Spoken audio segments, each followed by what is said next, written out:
चलिए 5 मिनट में आपके 5 नंबर पक्के करवाते हैं, बहुत सुपर फास्ट तरीके से आपका रिवीजन करवाते हैं। देखिएगा यहाँ से 110% क्वेश्चन पूछा ही जाएगा, बस 1 मिनट लगेगा, इसको क्लियर करते हैं।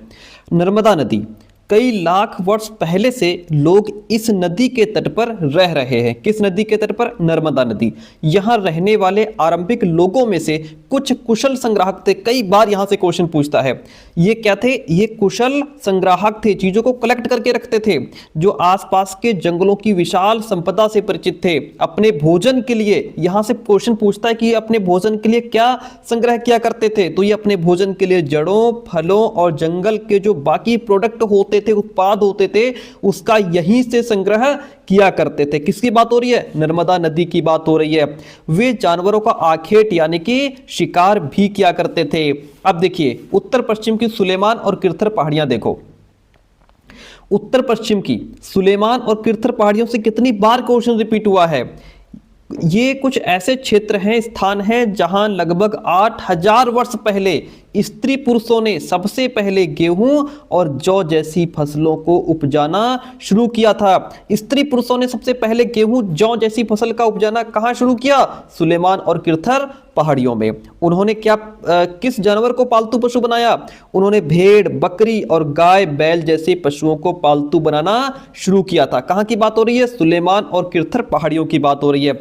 ये लोग कहां रहते थे? गांव में रहते थे। उत्तर पूर्व में गारो और मध्य भारत में जो विंध्य पहाड़ियां थी, ये कुछ ऐसे क्षेत्र थे जहां कृषि का विकास हुआ, जहां सबसे पहले चावल उपजाया गया। पॉइंट टू बी नोटेड, रट्टा मार लीजिए। जहां सबसे पहले क्या उपजाया गया? जहां सबसे पहले चावल उपजाया गया, वे स्थान विंध्य के उत्तर में स्थित है। कहां स्थित है? उत्तर में। बहुत सुपरफास्ट तरीके से रिवीजन करते हैं।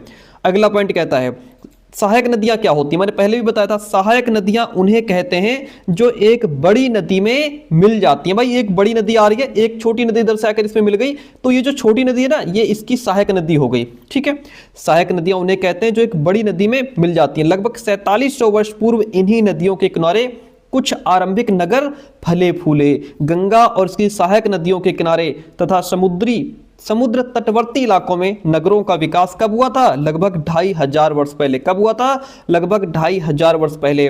गंगा और इसकी सहायक नदी जो सोन है ना, ये देखिए इसकी बात करते हैं हम लोग। गंगा के दक्षिण में इन नदियों के आसपास, गंगा नदी और उसकी सहायक नदी जो सोन है, इन नदियों के आसपास का क्षेत्र प्राचीन काल में मगध, वर्तमान बिहार के नाम से जाना जाता था। किस नाम से जाना जाता था? ये मगध के नाम से जाना जाता था। ठीक है, इतनी बात क्लियर है? Very good. चलिए आगे बढ़ते हैं। पॉइंट कहता है नेक्स्ट पॉइंट, जहां जहां से क्वेश्चन पूछा जाता है बस वही चीज आपको क्लियर कराऊंगा। कहा ना 5 मिनट में 5 नंबर पक्के कराता हूं। देखिए देश की बात करते हैं।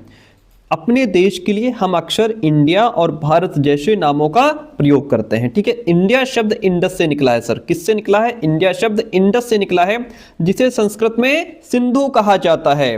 ठीक है, लगभग 2500 वर्ष पूर्व उत्तर पश्चिम की ओर से आने वाले ईरानियों और यूनानियों ने सिंधु को हिदोश और अथवा इंदोश तथा इस नदी के पूर्व में स्थित भूमि प्रदेश को इंडिया कहा। क्या कहा?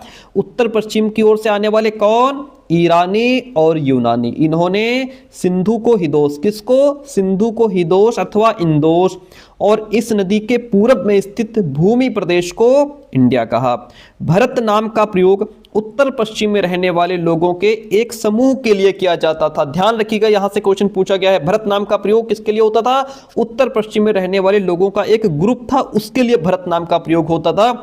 इस समूह का उल्लेख संस्कृत की आरंभिक लगभग 3500 वर्ष पुरानी जो रचना है ऋग्वेद में भी मिलता है। बाद में इसका प्रयोग पूरे देश के लिए होने लगा था। ठीक है, चलिए अतीत के बारे में कैसे जाने, यहां से क्वेश्चन खूब पूछता है।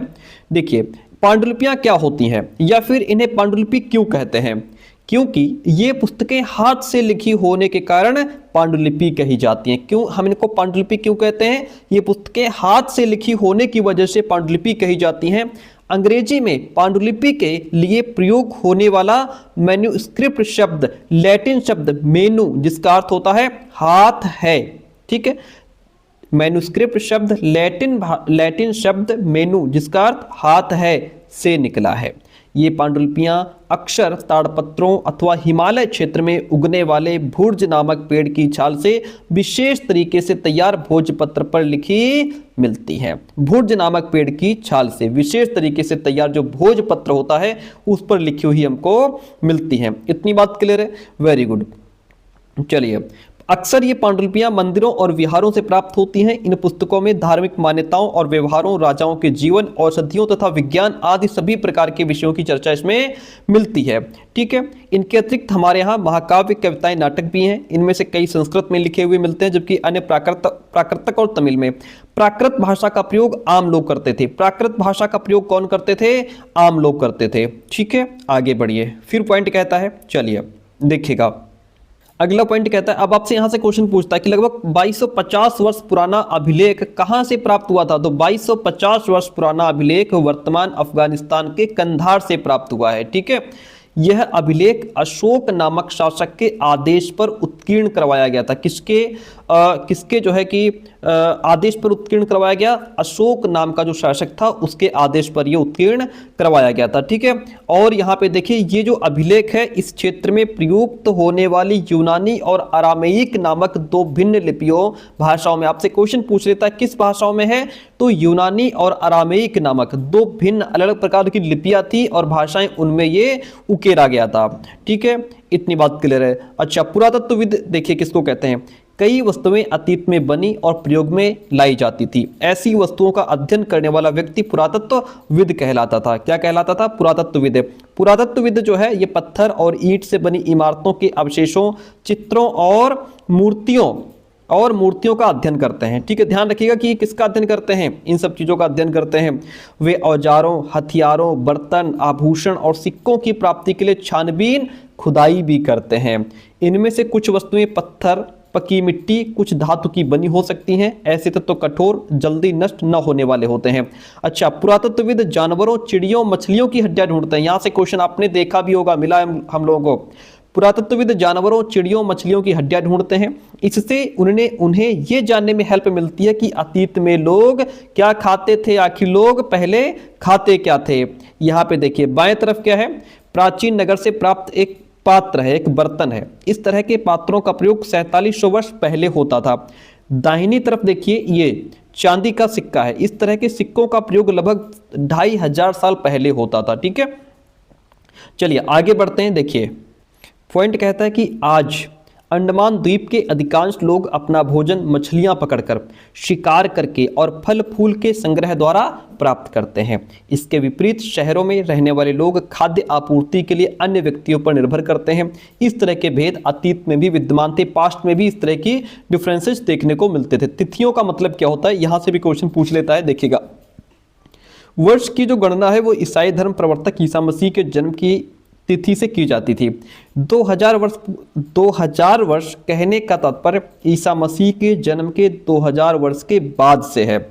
ईसा मसीह के जन्म के पूर्व की सभी तिथियां ईसा पूर्व यानी ईसा से पहले के रूप में जानी जाती हैं। ठीक है, अच्छा यहाँ पे एक पॉइंट है, इसको समझिए जरा, देखिएगा बहुत इंपॉर्टेंट है। चलिए उसके बाद चैप्टर खत्म। अंग्रेजी में बीसी, हिंदी में ईसा पूर्व का तात्पर्य बिफोर क्राइस्ट यानी कि ईसा पूर्व होता है, बिफोर क्राइस्ट। कभी कभी तुम तिथियों से पहले एडी, हिंदी में ईस्वी लिखा पाती हो। यह एनो डोमिनी नामक दो लैटिन शब्दों से बना है। किन शब्दों से बना है? लैटिन शब्दों से बना है। इसका तात्पर्य ईसा मसीह के जन्म के वर्ष से है। कभी कभी एडी की जगह सीई तथा बीसी की जगह बीसीई का प्रयोग होता है।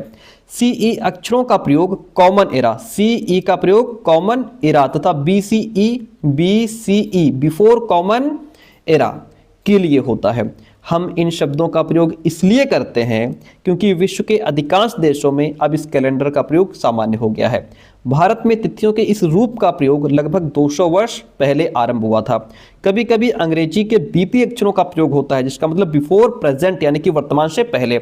इस तरीके से चैप्टर हमारा ये कंप्लीट होता है। और आपको बता दें कि यहाँ से कई क्वेश्चंस आपको एज इट इज देखने को मिलेंगे और इसी तरीके से हम लोग सुपर फास्ट रिविजन करते रहेंगे। कमेंट करके जरूर बताइएगा कि क्लास कैसी रही।